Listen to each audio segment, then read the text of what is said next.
ಇಲ್ಲಿ ಮಾತಾಡಕ್ಕೆ ಕೊಡು. ಒಂದೆರಡು ನಿಮಿಷ ಹಂಗೆ ಒಂದು ನಿಮಿಷ ಮಾತಾಡ್ಬಿಟ್ಟು ಮಧ್ಯ ಬಂದು ಇಲ್ಲೇ ಬರ್ತಾ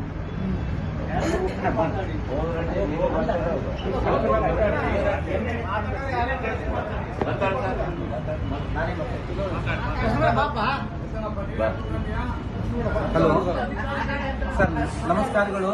ನಮ್ಮ MLA ಸಾಹೇಬರಿಗೆ, ಶಾಸಕರಾದಂಥ ನಾರಾ ಭರತ್ ರೆಡ್ಡಿ ಅವ್ರಿಗೂ ಮತ್ತು ನಮ್ಮ ಗ್ರಾಮಾಂತರ ಕ್ಷೇತ್ರದ ಶಾಸಕರಾದಂಥ ನಾಗೇಂದ್ರ ಅಣ್ಣನವ್ರಿಗೂ ನಮ್ಮ ತುಂಬ ಹೃದಯದ ಧನ್ಯವಾದಗಳು. ನಾವು ಟ್ರಿಪ್ ಅಂತೇಳಿ ಬಂದಿದ್ದೀವಿ, ದುಬೈಗೆ ಬಂದಿದ್ದೀವಿ.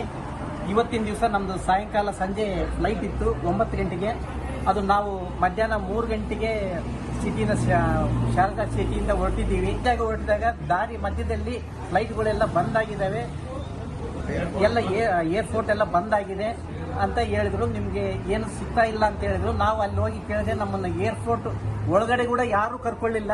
ಅವ್ರನ್ನ ಕೇಳಿದ್ರೆ ನೀವು ಇಷ್ಟು ಮುಂಚೆ ಒಳಗಡೆ ಬಂದಿದ್ರೆ ಮಾತ್ರ ಕರ್ಕೊಂತಿದ್ವಿ, ನೀವು ಇವಾಗ ಬಂದಿರೋದ್ರಿಂದ ನಮ್ಗೇನು ಸಂಬಂಧ ಇಲ್ಲ, ನೀವು ಏನು ಮಾಡ್ಕೊಂತೀರೋ ನಿಮ್ಮ ಇಷ್ಟ ಅಂತ ಕೇಳ್ತಿದ್ದಾರೆ.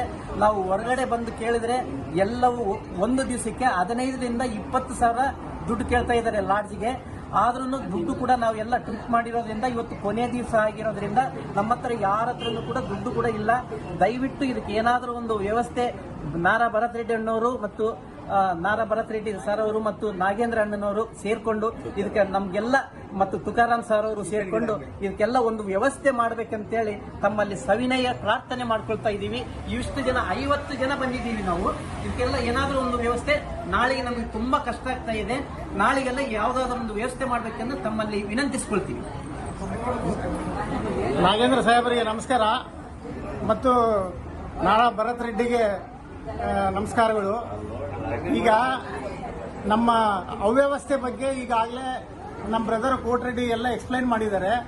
ಈಗ ನಾವು ಇನ್ನೊಂದು ಅದಕ್ಕೆ ಆ್ಯಡ್ ಮಾಡೋದು ಏನಪ್ಪಾ ಅಂದ್ರೆ, ಇದರಲ್ಲಿ ತುಂಬಾ ಜನ ವಯಸ್ಸಾದವರು ಬಂದಿದ್ದಾರೆ. ನಾವೆಲ್ಲ 70 ಎಬೋವ್ 80 ಎಬೋವ್ನವರು 4-5 ಜನ ಇದ್ದಾರೆ. ತುಂಬಾ ಕಷ್ಟ ಆಗಿದೆ. ಆಮೇಲೆ ಎಲ್ಲರ ಹತ್ರ ದುಡ್ಡೆಲ್ಲ ಖಾಲಿ ಆಗಿದೆ. ಹಾಗಾಗಿ ನಮಗೆ ರೂಮ್ಗಳು ಸಿಗ್ತಾ ಇಲ್ಲ. ಈಗ ಏನೋ ವ್ಯವಸ್ಥೆ ಮಾಡಿ ಈಗ ನಾವು ಪ್ಲಾಟ್ಫಾರ್ಮ್ನಲ್ಲೆಲ್ಲ ನಿಂತ್ಬಿಟ್ಟಿದ್ದೀವಿ. ಅದಕ್ಕೆ ನೀವು ಅಂಬಾಸಿಡರ್ ಹತ್ರ ಮಾತಾಡ್ತಿರೋ ಅಥವಾ ಸೆಂಟ್ರಲ್ ಮಿನಿಸ್ಟರ್ ಹತ್ರ ಮಾತಾಡ್ತಿರೋ ಅಥವಾ ನಮ್ಗೆ ಏನಾದರೂ ಒಂದು ನಾಳೆ ನಾಡೋದಕ್ಕೆ